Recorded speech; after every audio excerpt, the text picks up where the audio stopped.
Now that you understand the importance of developing excellent high quality content, let's look at just how that content has to be structured in order to please search engines like Google.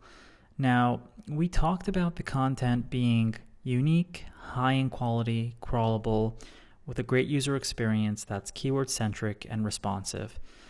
This blends together some of those on-page SEO techniques that we spoke about that are important in the eyes of Google.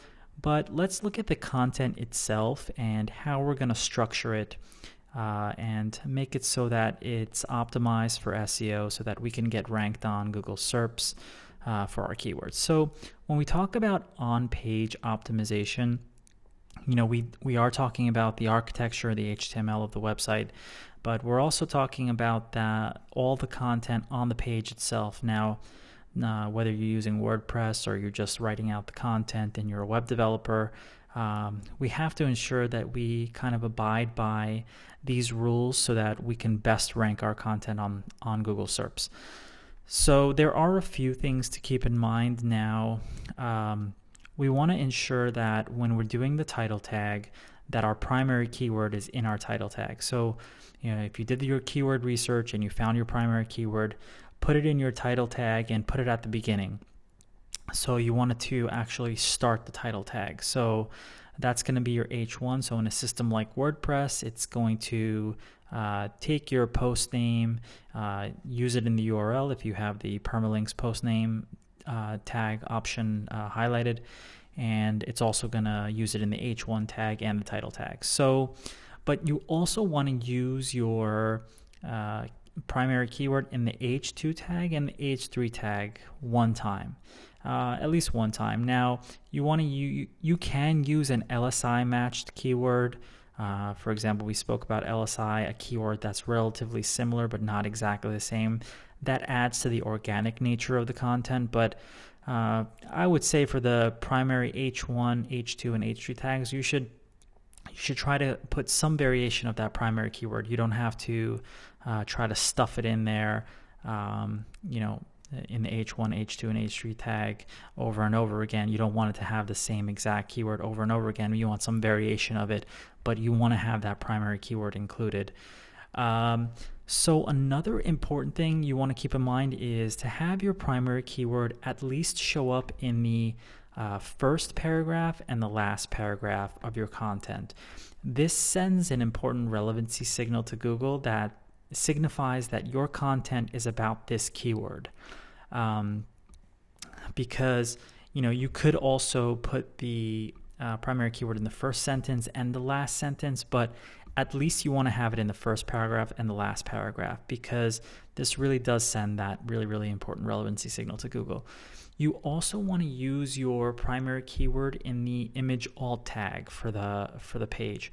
Now, the image alt tag obviously is we're going to put an image in our page. That image is going to hopefully represent what our content is about. And that primary keyword should be in the image alt tag. Now, I like to take this a step further, and I like to name the image my primary keyword. So whatever I'm doing an article about, whatever I'm writing about, I'm going to take that image and actually give it that name, as well as use the alt tag, the alternative tag, the keyword in there as well. So another thing that you want to do is you want to stylize your keyword if you can. Now, you don't have to stylize the exact match keyword, but you should try to stylize LSI match keywords nonetheless. If you're having a hard time finding LSI match keywords, you should try to do a bit of research on that. There are some LSI engines that exist on the internet, but it's not brain surgery. All you have to do is find similar words that relate to whatever keyword that you're using. So you should brainstorm on that. But you could use the LSI matched keywords and stylize them. But again, you don't want to come across as having something that sounds spammy and forced. Now, this goes back to the H1, H2, and H3 tags. You don't want to duplicate the keyword too many times, but if you can use a variation of it, great, then you really, really should.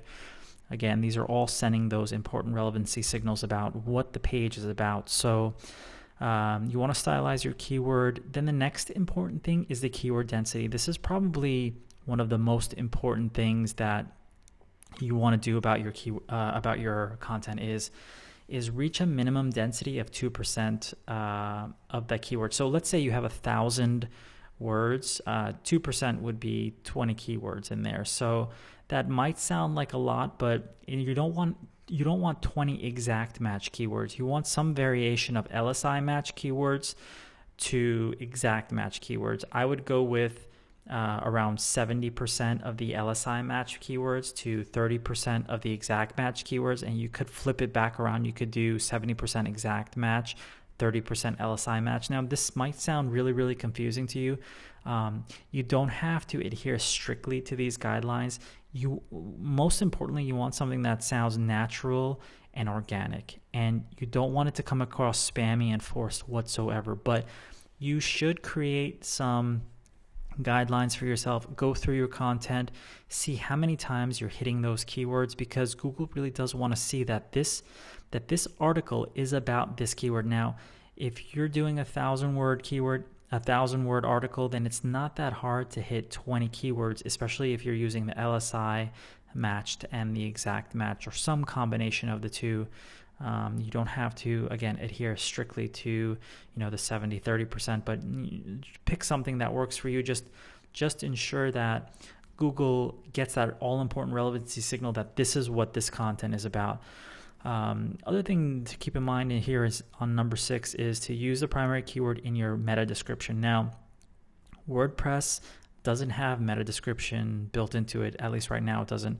You should install a plugin like Yoast SEO plugin where you can add a meta description per post or per page. If you don't add a meta description, it's not the end of the world. Google will just pick a sentence or some words and stuff in there that relate to the keyword. Hopefully if you did your job right, then you have your keywords in there in the beginning. And Google is able to correlate this to all the other information and send that relevancy signal that this page is about this keyword. But it does help to have the meta description. Now, the meta description should be between 150 to 160 characters, whereas the title should be between 50 and 60 characters.